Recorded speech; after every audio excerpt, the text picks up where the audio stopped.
नमस्कार मित्रों, मैं प्रोफेसर रजनीश पुनः हाजिर हूँ अपने सीडीपी क्लासेस पे। तो सर, अपना चैनल का नाम है सीडीपी क्लासेस। इसमें जो चल रहा है सर, वो भाषा चल रहा है ना सर। क्या हम पढ़ा रहे हैं? पेडागॉगी पढ़ा रहे हैं। क्या पढ़ा रहे हैं सर? पेडागॉगी। क्या पढ़ा रहे हैं? पेडागॉगी, या सर इसे कहते हैं पेडालॉजी। देखिए सारे लोग क्या कहते हैं? पेडालॉजी, है ना। इसका जो हिंदी रूपांतरण होता है वो होता है शैक्षणिक अभिरुचि। क्या होता है? शैक्षणिक अभिरुचि। क्या होता है? शैक्षणिक अभिरुचि होता है ना। शैक्षणिक अभिरुचि से यहाँ तात्पर्य ये है सर। और शैक्षणिक अभिरुचि हम किसकी पढ़ रहे हैं सर? यहाँ पढ़ रहे हैं भाषा की। किसकी पढ़ रहे हैं? भाषा की। ये आपकी सीटेट के लिए है तो है ही। TET, CTET, super TET, NET, कोई भी जो आपकी टीचर से संबंधी एग्ज़ाम है सभी के लिए है। तो प्रॉपर रूप से ये हिंदी में भी काम आएगी सर, है ना। और जो अंग्रेजी भाषा के हैं, अंग्रेजी में भी काम आएगी सर। और जो प्रॉपर रूप से संस्कृत के हैं, है ना, संस्कृत में भी काम आएगी। सेम रहती है ना। अब देख लो क्या सेम रहता, कुछ बात है समझ लो। चलिए स्टार्ट करते हैं। यहाँ जो सर बात होगी वो होगी, ये हमारा, हमने इसका नाम रख दिया यूनिट 3। पहले यूनिट, अब आपको एक बात ध्यान रखना है, पहले यूनिट में हमने पढ़ाया था क्लास बाई क्लास पेडालॉजी, और उसमें पढ़ाई थी हमने कक्षा 1 से 5 तक। प्रथम यूनिट था, देख लो प्रथम यूनिट में क्या पढ़ाया था। प्रथम यूनिट में 1 से लेके 5 तक की क्या पढ़ाई थी हमने? पेडालॉजी पढ़ाई थी, या पेडागॉगी पढ़ाई थी। और सेकंड जो यूनिट था उसमें 6 से लेके 8 तक की पेडालॉजी। ये है हमारा, सॉरी ये इसमें गलती हो रही है, ये आपका फर्स्ट यूनिट, समझ लो फर्स्ट यूनिट, है ना। फर्स्ट यूनिट में हमने पढ़ाया था भाषाई भूमिका। क्या पढ़ाया था? भाषाई भूमिका। इसके साथ साथ 1 से लेके 8 तक पेडालॉजी पढ़ाई। क्या पढ़ाई थी? पेडालॉजी। पेडालॉजी में हमने आपको एक बात बताई थी, ध्यान रखना। प्रश्न कुछ ऐसे करता है, कक्षा 1 का छात्र ऐसे भी कर लेगा, कक्षा 1 की अध्यापका, है ना, तो आपको समस्या होती। कक्षा 2 की अध्यापका, या कक्षा 2 का छात्र, कक्षा 3 का छात्र। लिखना नहीं है तुम लोगों को, समझना है सर, है ना। इसकी हम पीडीएफ दे देंगे, नोट्स भी दे देंगे। 2-3 दिन रुकिए, आज ही हम पीडीएफ दे देंगे, है ना।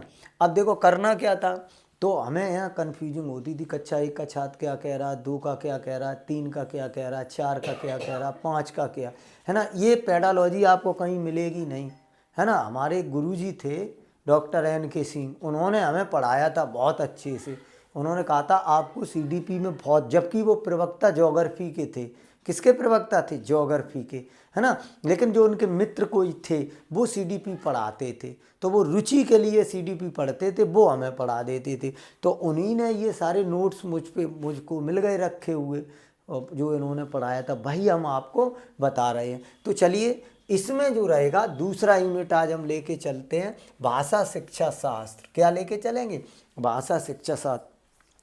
ये जो यूनिट है भैया, इतना मोस्ट यूनिट है। अगर आपने इसको समझ लिया, 5-6 क्लास में पूरा ख़त्म हो जाता है। अगर सही से समझ लिया तो भाषा शिक्षा शास्त्र आपसे सारा बन जाएगा। और भाषा शिक्षा शास्त्र बन गया तो और भी चीज़ें आप क्या कर लोगे? कवर कर लोगे। जैसे पहला हमने इसका नाम दे दिया चैप्टर 1, सीखना और अधिग्रहण करना। अब आपसे प्रश्न करेगा सीखना क्या है, अधिग्रहण करना क्या, दोनों में डिफरेंट होता है। तो आपको ध्यान रखना है सीखना क्या है, लर्निंग क्या है। तो एक डेफिनेशन है, सीखना व्यवहार में उत्तरोत्तर सामंजस्य की प्रक्रिया है। कहने का मतलब है जब हम कोई विषय वस्तु को, हमारे जब व्यवहारों में परिवर्तन होता है, सीखना क्या है? व्यवहारों में जो परिवर्तन होता है। सबसे पहले ये जानो व्यवहार क्या है। व्यवहार क्या है बताएं आप, व्यवहार क्या है? आप जो करते हो वही तो व्यवहार है। इनमें जो परिवर्तन है उत्तरोत्तर सामंजस्य की प्रक्रिया, है ना। जिसमें आप, जैसे आप सीटेट करने आए तो सीटेट के लिए ये आप पढ़ रहे हो। जब सीटेट के लिए ये चीज़ पढ़ रहे हो, तो जब सीटेट पढ़ रहे हो इसमें तुम्हें जो बदलाव आ रहा है, आपके व्यक्तिगत बदलाव, आप में परिवर्तन ही अधिगम कहलाता है, या ही व्यवहार कहलाता है। व्यवहार क्या है? आपके व्यवहारगत परिवर्तन, है ना।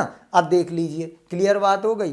कहने का मतलब है लिखना नहीं है भैया, सिर्फ जानना है, सीखना है। मिल जाएगा सारे नोट्स, पांचों सब्जेक्ट के मिलेंगे, उसको ही लर्न करना, प्रैक्टिस करना। अब देखो सीखना क्या है, सीखना व्यवहार में उत्तरोत्तर सामंजस्य की प्रक्रिया। आप सीख रहे और आपके व्यवहार जो है चीज़ों के साथ तालमेल हो रहा है। जैसे आपसे हमने कोई प्रश्न दिया, हमने आपको ट्रिक्स बताई और ट्रिक्स का प्रयोग करके आप डायरेक्ट प्रश्न को सही करते जा रहे हैं, ये क्या है, सीखना है। आपके व्यवहारों में क्या हो रहा है, परिवर्तन, और आप कहाँ जा रहे हैं, ऊपर की तरह। अब देखो टॉपिक होता है सीखने की विशेषताएं। सीखने की कौन कौन सी विशेषताएं, है ना। अब देखो जब भी सीखने की विशेषताओं की बात होगा तो सीखना सार्वभौमिक है। इसका तात्पर्य क्या है, सीखना एक निरंतर चलने वाली प्रक्रिया है। हम कहीं भी किसी भी जगह किसी भी व्यक्ति से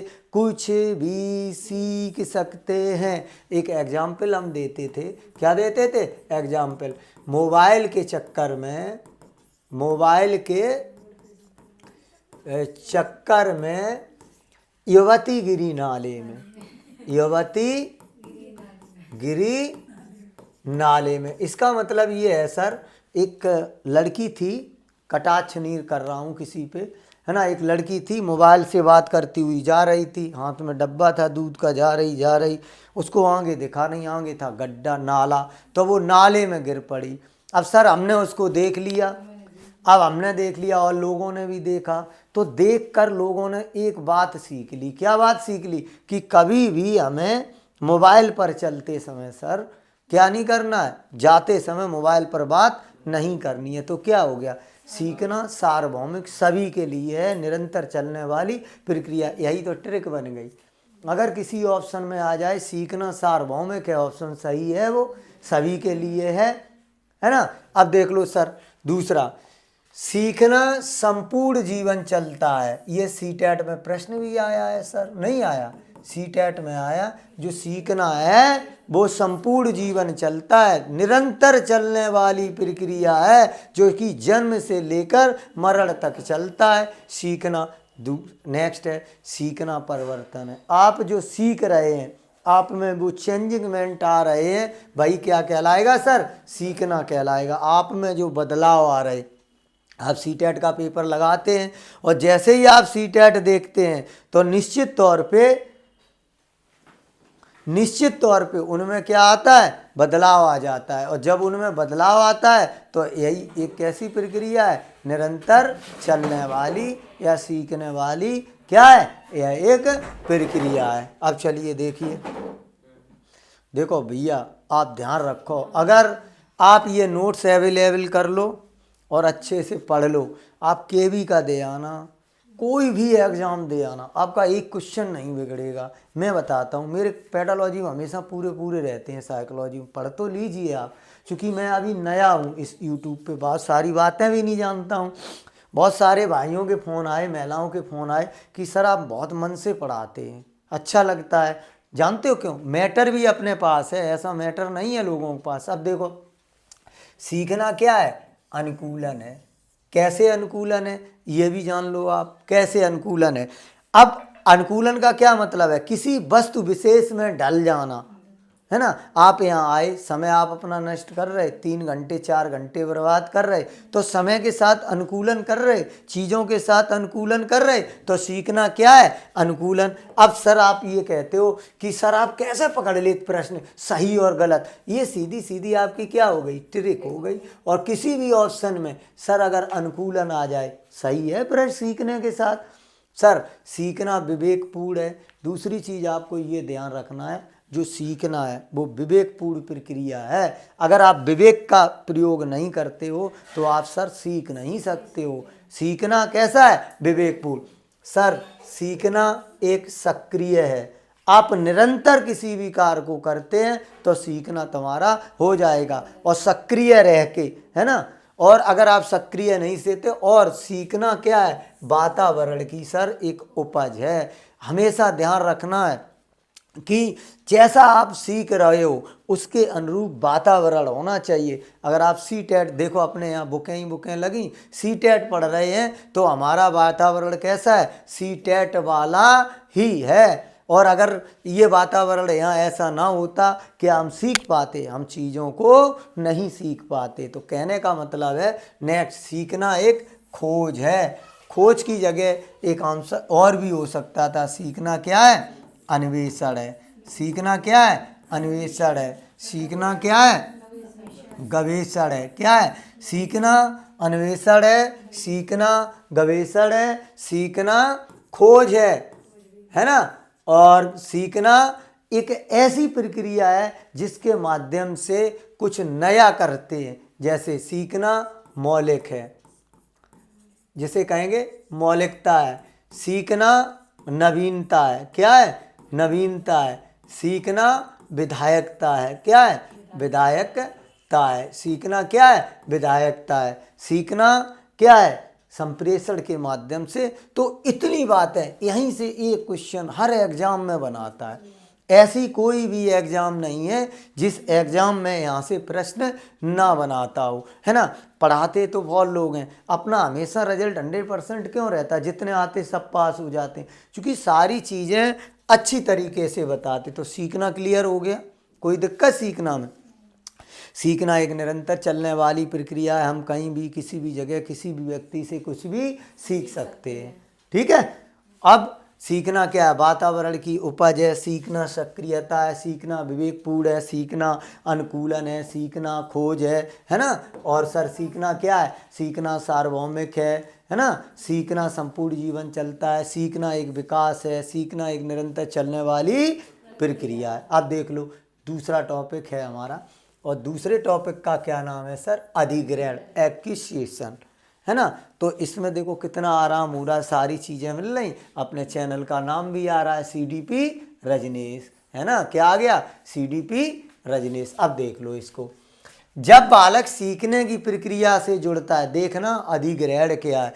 अगर हम साधारण भाषा में अधिग्रहण का अर्थ माने कि जब हम किसी वस्तु विशेष को सीखना चाहते हैं, उस पर हम अपनी पकड़ बना लेते हैं, वह होता है अधिग्रहण करना।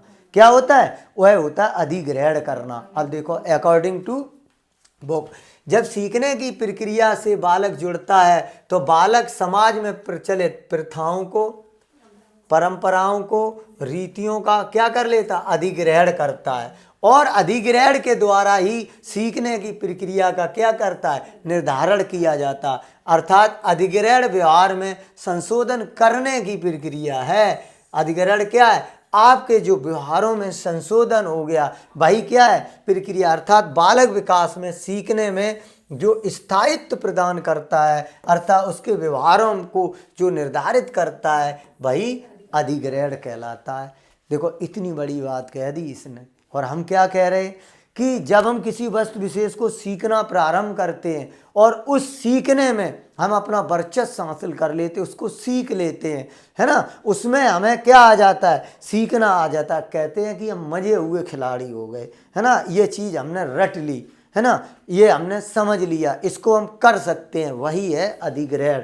अर्थात आपके पुराने व्यवहार से नवीन व्यवहारों में जो बदलाव आ गया, रीतियां आ गई, कुरीतियां आ गई, परंपराएं आ गई, है ना। अर्थात अधिग्रहण व्यवहार में संशोधन की प्रक्रिया है। आप जिस दिन पढ़ने आए थे सीटेट, तब आपका व्यवहार कैसा था, कुछ जानते थे, नहीं जानते थे। अब आप में बदलाव हो रहा है, यही अधिग्रहण कर रहे हो आप। ना केवल बल्कि कम, ज़्यादा, न्यून, हल्का, गहरा, भारी, उतलाव, फहराव, अवसारी, अपसारी, चिंतन, सारी चीज़ें आने लगी। क्यों आने लगी, और पहले कुछ आता था, ऐसा नहीं आता था, जानते हो। क्योंकि आपने बीएड कहीं ना कहीं मन से नहीं किया है, VTC जो किया है, या तो क्लास नहीं लिए या पढ़ाए नहीं गए। अगर क्लास पढ़ाए गए होते तो ये चीज़ सारी आपको आती होती, और आती होती तो आज ऐसा नहीं होता। चलिए, तो क्लियर हो गया, अधिग्रहण और सीखना क्लियर हुआ।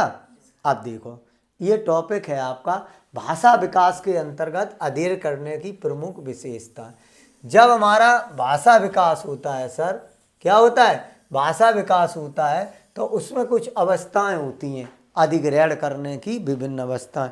क्या क्या अधिग्रहण करने की अवस्थाएं होंगी, प्रारंभिक ध्वनियों को अधिग्रहण करने की अवस्था। सबसे पहले है जो हमारी प्रारंभिक ध्वनियाँ हैं उनको हम सबसे पहले जानते हैं, अर्थात उन पे अधिग्रहण करते हैं। क्या करते हैं? प्रारंभिक ध्वनियों पे, है ना, क चा टा ता पा, है ना, ऐसे कुछ प्रकार। निरर्थक शब्दों को उच्चारण को, जो सार्थक और निरर्थक शब्द होते हैं उन हम अधिग्रहण करने का प्रयास करते हैं। इसके साथ ही भाषा समझ की अवस्था में और बोलने की अवस्था में शब्द भंडार के लिए, है ना, बोलने के लिए, भाषा की समझने के लिए और शुद्ध उच्चारण करने के, कहने का मतलब है कौन कौन सी अधिग्रहण हम कब कर सकते हैं?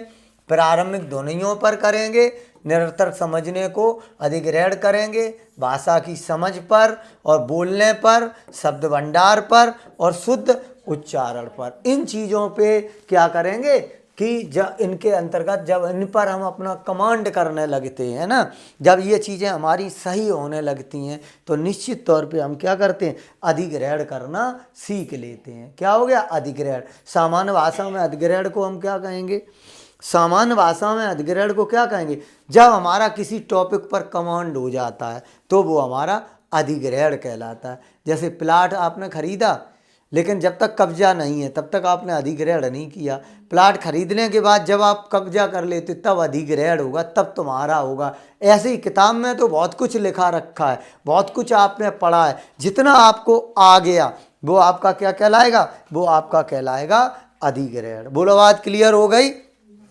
किस पे अधिग्रहण करेंगे? ध्वनियों पर। प्रारंभिक जो ध्वनियाँ हैं, निरर्थक शब्दों पे, सार्थक शब्दों पर, भाषा की समझ पर, बोलने पर, उसके साथ ही साथ शब्द भंडार पर और शुद्ध उच्चारण पर। और ध्यान रखना, ये शुद्ध उच्चारण हमेशा 6 से 8 जाएगा।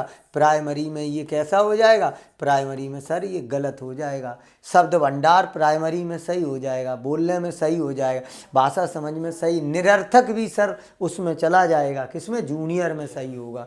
निरर्थक कब सही होगा? जूनियर में, है ना। जूनियर बोले तो 6 से 8 के लिए निरर्थक सही ट्रिक लगेगी, है ना, और उसमें सार्थक ट्रिक लगेगी। सही क्या लगेगी? सार्थक। तो आप लोग बोलते हो सर ट्रिक कहाँ से लाते हो? मैंने सारी ट्रिक यहीं से जनरेट की हैं, पढ़ते पढ़ते सारी बातें याद हो गई और ये हमने ट्रिक्स बना ली। इन्हीं वर्डों को आप निकाल लेना एक जगह, 200 वर्ड हो जाएंगे। इसी पे पूरा साइकोलॉजी घूमती रहती है। चलिए अब देखिए, अब अध्याय 2 हम पढ़ेंगे। अध्याय 1 क्लियर कर लिया हमने।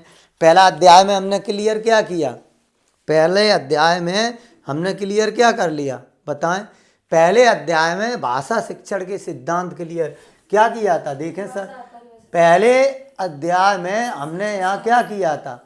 देखो सर, भाषा एवं यूनिट 3 भाषा शिक्षा शास्त्र, जिसमें सीखना और अधिग्रहण करना। क्या सीखा था? सीखना और अधिग्रहण